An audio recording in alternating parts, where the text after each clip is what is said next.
अगर अमेरिका जैसा देश भी उससे डर रहा है लड़ने से, क्यों? और यही चीन है भारत से एकदम चुप मार के बैठा हुआ है। पाकिस्तान की औकात समझ में आ गई।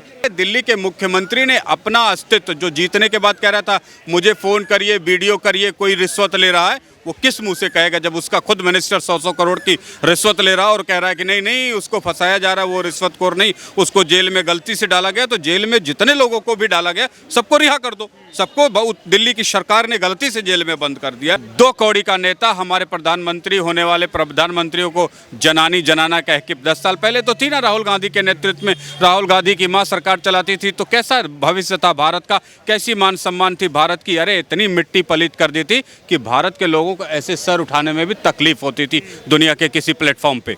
उसको खत्म करके मोदी जी ने अब भारत का मान सम्मान बढ़ाया, भारत के धन वैभव को बढ़ाया। अवनीश दुबे किसको देखते हैं भारत का प्रधानमंत्री 2024 में?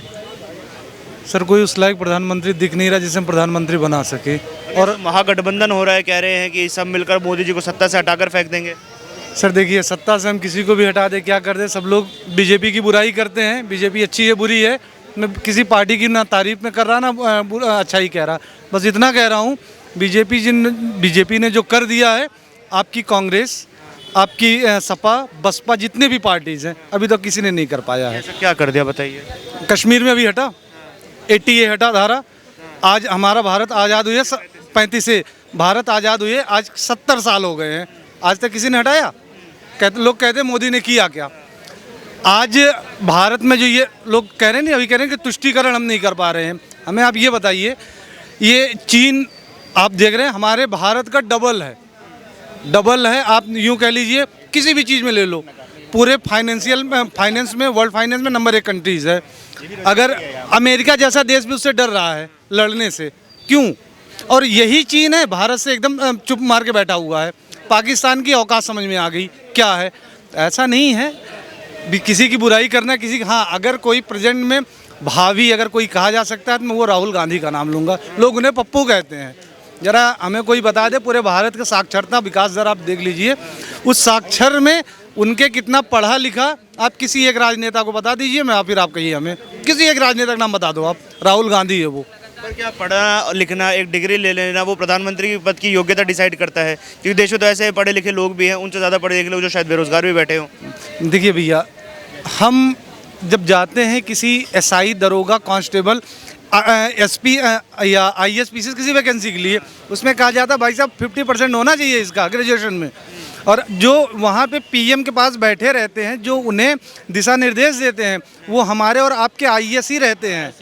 प्राइम मिनिस्टर की बात कर रहे हैं जिनकी सांसदता नहीं है, सांसद नहीं है, वे अध्यक्षता नहीं है, हमारे जैसे एक आम नागरिक है उनकी बात कर रहे हैं ये लोग।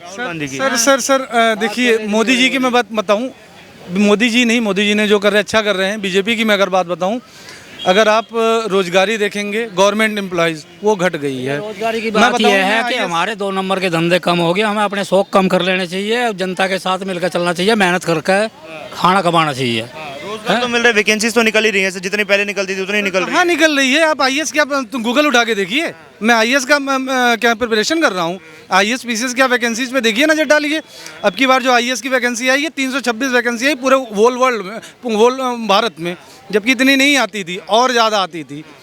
और आपको यूपी का मैं बताऊँ, यूपी में व्हाट्सएप और गूगल पे, जहाँ वहाँ और गूगल ओसामा बिन लादेन जैसे व्यक्ति को 20 बार मार देती चले गए। क्या लग रहा है महागठबंधन जो बन रहा है, सारी विपक्षी पार्टियां एक साथ आ रही हैं, कह रही सत्ता से हटाकर फेंक देंगे भाजपा को? महागठबंधन किस बात का है? चोरी का है, डकैती का है, लूट का है, स्कैम का है, घोटाले का है, दलाली का है, रिश्वतखोरों का है? किसका महागठबंधन है मुझे बताइए ना। या भारत के विकास की कोई नीति है, सम्मान की कोई नीति है, या देश विदेश में भारत के मान सम्मान के डंका बजाने की कोई नीति है? किस बात का महागठबंधन है मुझे बताइए ना। नीतीश कुमार कहते हैं ये सारी बातें तो बाद में होंगी भैया, पहले मोदी जी को हटा कर फेंक दो।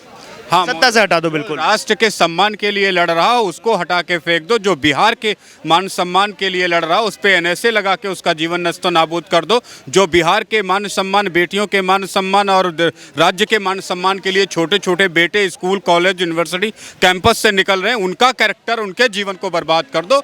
यही नीतीश कुमार की पॉलिसी है और इसी पॉलिसी की वजह से भारत में बिहार राज्य का बेड़ा गर्क होता है। पहले डिसाइड होना चाहिए कि राज्य का क्या भविष्य तय होना है, फिर उसके लिए योग्य व्यक्तियों का चुनाव होना चाहिए। जिस व्यक्ति के अंदर राष्ट्र और राज्य के बेहतर भविष्य की कोई रूपरेखा ही नहीं हो, वो किस तरीके के लोगों का चुनाव करेगा, किस तरीके के नेता का चुनाव करेगा, किस तरीके के पार्टी को अपना पहली पसंद बनाएगा, ये निश्चित हो जाता है। जब आप बड़ा घर बनाने की सोचते हैं, एक अच्छा नक्शा लेके आते, तो उसके लिए वैसा मिस्त्री, वैसा सीमेंट, वैसा बालू, वैसे ही मटेरियल्स ढूंढते हैं। लेकिन आपके पास जब घर का कोई डिज़ाइन ही नहीं, आपको कबाड़ा ही खड़ा करना है, तो वैसे ही कबाड़ टाइप के नेता, कबाड़ टाइप की पार्टी, कबाड़ टाइप की सोच पैदा करके बिहार को भी बर्बाद कर दीजिए और जो देश में थोड़ी बहुत मान सम्मान बचा है उसको भी बर्बाद कर दीजिए। एक भाई बोल कर गए कि राहुल गांधी जितना साक्षर तो शायद देश में कोई नेता नहीं है, तो राहुल गांधी सबसे बढ़िया विकल्प हो सकते हैं मोदी जी के। जिस व्यक्ति को अपनी मिट्टी की, अपने देश की, अपने राज्य के लोगों की साधारण सी बातें समझ में नहीं आती कि आलू कैसे उगाया जाता है, मिर्च की खेती कहाँ होती है, पहले लाल मिर्च पैदा होती है कि हरी मिर्च पैदा होती है, कब वो लाल होती है, कब हरी होती है, कहाँ सोना निकलता है, कहाँ मिट्टी डालते हैं, कहाँ आलू डालते हैं, तो उस व्यक्ति से हम अपने राष्ट्र का ऐसा अपमान नहीं करना चाहेंगे कि अमेरिका से लेकर के पाकिस्तान तक का 2 कौड़ी का नेता हमारे प्रधानमंत्री होने वाले प्रधानमंत्रियों को जनाना कह के 10 साल पहले तो थी ना राहुल गांधी के नेतृत्व में, राहुल गांधी की मां सरकार चलाती थी, तो कैसा भविष्य था भारत का, कैसी मान सम्मान थी भारत की। अरे इतनी मिट्टी पलीत कर दी थी कि भारत के लोगों को ऐसे सर उठाने में भी तकलीफ होती थी दुनिया के किसी प्लेटफॉर्म पे।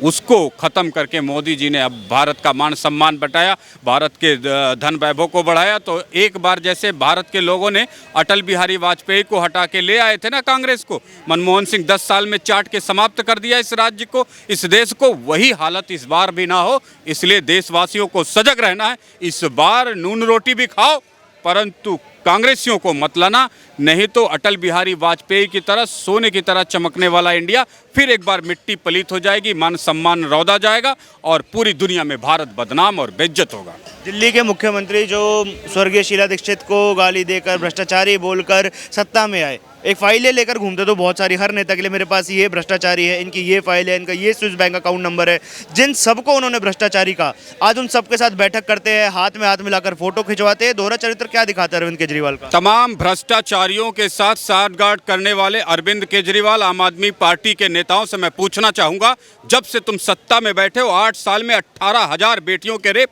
थानों में दर्ज हुए, 30,000 महिलाओं की किडनैपिंग हो गई, 50,000 से ज़्यादा अबडक्शंस हो जाते हैं।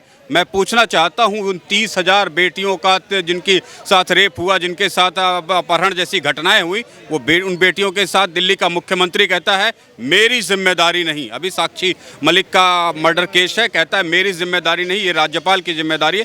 एक चीफ मिनिस्टर का और 70 विधानसभाओं वाले 70 विधायकों की एक बेटी के मान सम्मान की जिम्मेदारी नहीं, एक उसके रेप करने वालों के साथ खड़ा हो जाता है, दंगाइयों के साथ खड़ा हो जाता है, लुटेरों के साथ, रिश्वतखोरों के साथ, 100-100 करोड़ की उगाही करने वाले जेल में बैठे अपने मिनिस्टर के साथ खड़ा हो जाता है। वो राज्य के किस व्यक्ति को कहेगा कि वो रिश्वत ले रहा है, उसकी वो पकड़ करके कोई उसको सजा देगा?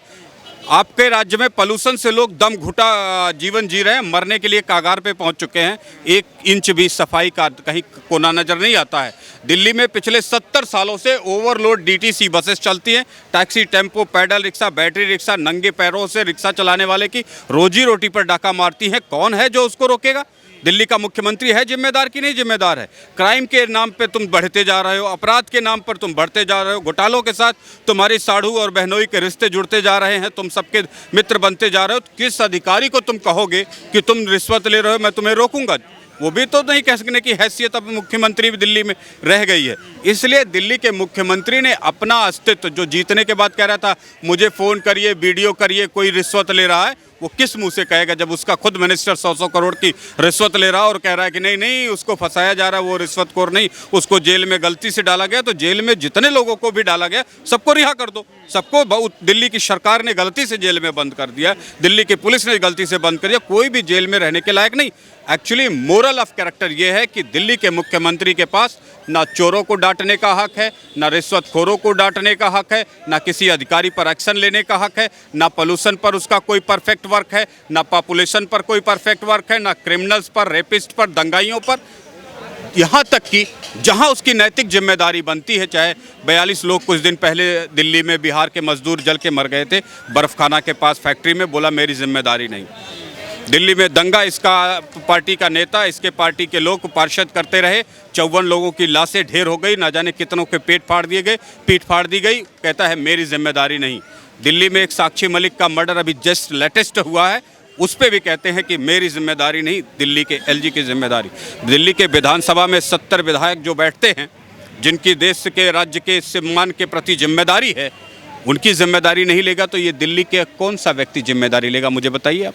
अच्छा, वो लगातार मोदी जी पर लांछन लगाते हैं, कहते हैं कि वो अनपढ़ हैं, पढ़े लिखे नहीं, चौथी पास है, उनके पास देश को विकसित करने का कोई प्लान नहीं है। मेरे पास प्लान है, मैं पढ़ा लिखा हूँ, मैं 10 साल में भारत को नंबर 1 बना दूंगा, विकसित देश बना दूंगा। जो पढ़ा लिखा दंगाइयों के साथ खड़ा है, भ्रष्टाचारियों के साथ खड़ा है, रिश्वतखोरों के साथ खड़ा है, यही अरविंद केजरीवाल दिल्ली के मुख्यमंत्री थे। कोरोना काल में इनके पास ना बेड था, ना दवाई थी, ना ऑक्सीजन था, और इनका एमएलए राशन घोटाला करता रहा और एक डॉक्टर ने सुसाइड कर लिया। ये हैसियत है दिल्ली के पढ़े लिखे मुख्यमंत्री की कि घोटाले आप उस टाइम पे करते हो जब राशन की ज़रूरत देशवासियों को कोरोना काल में थी। शराब का घोटाला आप करवाते हो, जेल में बैठ के अब तुम्हारा जेल मिनिस्टर रिश्वतखोरी करता है।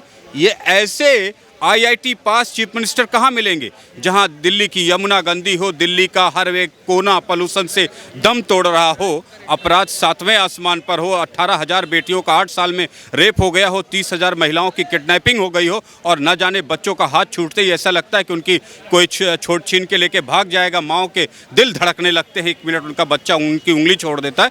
ऐसे राज्य का निर्माण आपने किया है, ऐसी व्यवस्था का निर्माण आपने दिल्ली में किया है। आप कौन से आईआईटी से पास है, मुझे बताइए। अच्छा, महागठबंधन की जब बात की जाती है, देखा जा रहा है कि अरविंद केजरीवाल को बिल्कुल दरकिनार कर दिया है। फिर चाहे वो कांग्रेस पार्टी हो, जिन्होंने बोला कि आपकी कोई ज़रूरत नहीं है, आपको कोई याद नहीं करने वाला, महागठबंधन में कोई भी साथ नहीं छोड़ी। वहीं दूसरी ओर उमर अब्दुल्ला भी कहते हैं कि अरविंद केजरीवाल ने हमारा समर्थन नहीं दिया, हम उनका नहीं करेंगे। तो अलग थलग पड़ गई है बिल्कुल आम आदमी पार्टी। एक्चुअली आम आदमी पार्टी और इसके नेता अपने को काले कौवे की तरह चालाक समझते हैं, लेकिन सुबह सुबह उठ के इनको लैटरिन ही खानी है। जब इतने ही चालाक हो तो क्या जरूरत थी पटना जाने की, दिल्ली में ही रहते, दिल्ली में से ही अपनी बात कह देते। कोई ज़रूरी नहीं था वहाँ पे जाके दाल रोटी खा के नीतीश कुमार की और फिर नीतीश कुमार को ही गाली देते, है ना। तो ऐसा करने से पहले ही सोच लेना चाहिए दिल्ली में क्या कमी थी। यहीं रहते, मैसेज कर देते, संदेश भेज देते अपना, तो भी इज्जत बची रहती। लेकिन नहीं, दोगली राजनीति करनी हो, बार्गेनिंग करनी हो, एक दूसरे को धोखा देना हो, हर चाहे जनता से हो, चाहे नेता से हो, चाहे पार्टी से हो, सबको अपनी बात से चीटिंग करने की जो आदत पड़ चुकी है आम आदमी पार्टी को, वो कहीं ना कहीं उसके लिए एक घातक रूप ले चुकी है, जो उसको डुबाने के लिए मुझे लगता है पर्याप्त है। बहुत बहुत धन्यवाद।